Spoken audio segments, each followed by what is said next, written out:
Sebuah rakaman video yang tular pada 4 ke 5 hari yang lalu di media sosial memaparkan seorang wanita meraung selepas menemui kucingnya yang berada dalam longkang dalam keadaan yang tidak bermaya.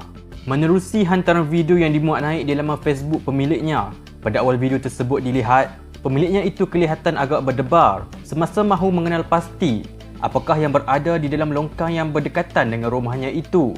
Semasa sudah berada di longkang tersebut, pemiliknya turun untuk melihat.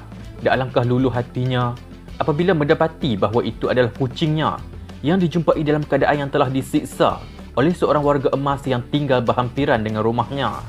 Dalam pada itu, menerusi hantaran yang sama juga, pemilik tersebut turut menceritakan kronologi yang berlaku menerusi status yang telah ditulisnya di Facebook.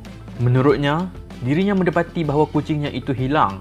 Dia cuba mencarinya di kawasan yang berdekatan, namun masih tidak jumpa. Semasa dalam perjalanan pulang selepas mencari kucingnya itu, pemiliknya mendapati bahawa seorang warga emas berusia dalam lingkungan 70 tahun dilihat sedang menusuk sesuatu di dalam longkang tersebut. Disebabkan perasaan ingin tahu, dirinya yang sangat berharap bahawa itu mungkin adalah kucingnya, kemudian terus ke longkang tersebut. Dan alangkah terkejutnya apabila dirinya mendapati bahawa itu adalah kucingnya yang dalam keadaan yang telah disiksa oleh lelaki tersebut, dengan badan kucingnya yang dipenuhi lumpur di seluruh badannya dan muka dipenuhi dengan darah. Selepas sahaja kucing itu diselamatkan, pemiliknya itu hilang sabar dan terus memarahi lelaki tersebut dalam keadaan dirinya yang sedang emosi. Selepas melihat keadaan kucingnya itu, pemiliknya terus membawa kucingnya ke klinik veterinar untuk rawatan lanjut.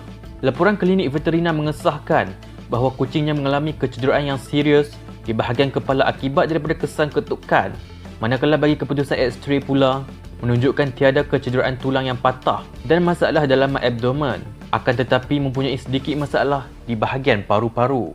Susulan daripada itu, tangkapan telah dibuat ke atas lelaki tempatan yang berusia lingkungan 70 tahun telah pun dibuat.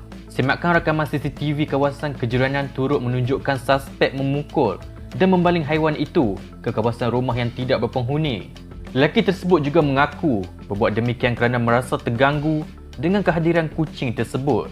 Ada segelintir netizen mendakwa bahawa kemungkinan kucingnya itu mungkin selalu membuang air di kawasan rumah lelaki tersebut.